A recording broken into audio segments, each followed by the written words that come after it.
Soft ಆಗಿರೋ ಅಕ್ಕಿ ರೊಟ್ಟಿ ಜೊತೆಗೆ ತುಂಬಾ ರುಚಿಯಾಗಿರೋ ಬದನೆಕಾಯಿ ಎಣ್ಣೆಗಾಯಿ. ಈ ಕಾಂಬಿನೇಷನ್ ತುಂಬ ಜನಕ್ಕೆ ಇಷ್ಟ ಆಗುತ್ತೆ. ಜೊತೆಲಿ ಒಂಚೂರು ಬೆಣ್ಣೆ ಇದ್ದರೆ ಸ್ವರ್ಗನೇ. ಕಡಲೆ ಬೀಜನ ಸ್ವಲ್ಪ ಡ್ರೈ ರೋಸ್ಟ್ ಮಾಡ್ಕೋಬೇಕು.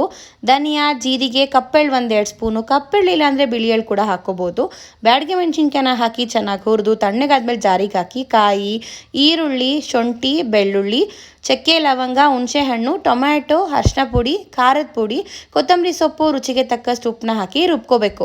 ಬದನೆಕಾಯಿನೆಲ್ಲ ತೊಳೆದು 4 ಭಾಗವಾಗಿ ಕಟ್ ಮಾಡ್ಕೋಬೇಕು. ಮಾಡಿರೋ ಮಸಾಲೆನ ಈ ರೀತಿಯಾಗಿ ಸ್ಟಫ್ ಮಾಡ್ಕೋಬೇಕು. ಎಲ್ಲನೂ ಇದೇ ರೀತಿಯಾಗಿ ಮಾಡಿಟ್ಕೊಂಡು ಕಡಾಯಿಗೆ ಸ್ವಲ್ಪ ಎಣ್ಣೆ, ಸಾಸಿವೆ, ಈರುಳ್ಳಿ, ಕರಿಬೇವಿನ ಸೊಪ್ಪನ್ನ ಹಾಕಿ ಫ್ರೈ ಮಾಡಿಕೊಂಡು ಮಸಾಲೆ ತುಂಬಿಟ್ಟಿರೋ ಬದನೆಕಾಯಿನ ಈ ರೀತಿಯಾಗಿ ಹಾಕಿ ಫ್ರೈ ಮಾಡ್ಕೋಬೇಕು. ಲಿಡ್ ಕ್ಲೋಸ್ ಮಾಡಿ ಒಂದು 5 ನಿಮಿಷ ಹಾಗೆ ಬಿಡಬೇಕು. ಮಿಕ್ಕಿರೋಂಥ ಮಸಾಲೆನ ಹಾಕ್ಕೊಂಡು ಫ್ರೈ ಮಾಡಿ ನಿಮ್ಮ ಕನ್ಸಿಸ್ಟೆನ್ಸಿ ತಕ್ಕ ಹಾಗೆ ನೀರನ್ನ ಹಾಕ್ಕೊಂಡು ಲಿಡ್ ಕ್ಲೋಸ್ ಮಾಡಿ ಒಂದು 10 ನಿಮಿಷ ಬದನೆಕಾಯಿ ಎಲ್ಲ ಬೇಯೋವರೆಗೂ ಬೇಯಿಸ್ಕೊಂಡು ಲಾಸ್ಟಲ್ಲಿ ಕೊತ್ತಂಬರಿ ಸೊಪ್ಪನ್ನ ಹಾಕ್ಕೊಂಡ್ರೆ ರುಚಿಯಾಗಿರೋ ಬದನೆಕಾಯಿ ಎಣ್ಣೆಗಾಯಿ ರೆಡಿ.